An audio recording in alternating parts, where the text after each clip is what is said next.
হাজার চেষ্টার পর যাই হোক এবারে একটা মিষ্টি কুমড়ো গাছ হতে চলেছে, একটু বড় হয়েছে। তো বাড়িতে অনেক দিন থাকবো না, জানি না আসার পর কি হবে গাছটার গতি।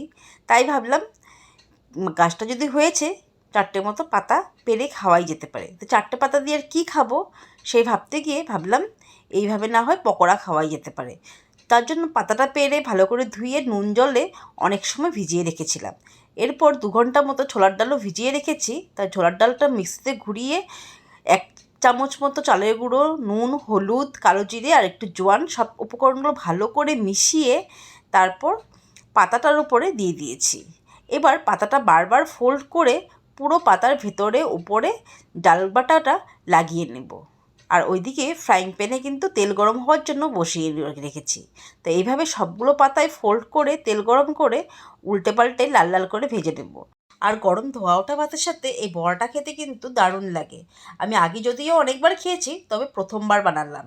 আমার মতো এরকম কে কে আরও বানাও কমেন্টে কিন্তু অবশ্যই জানিও।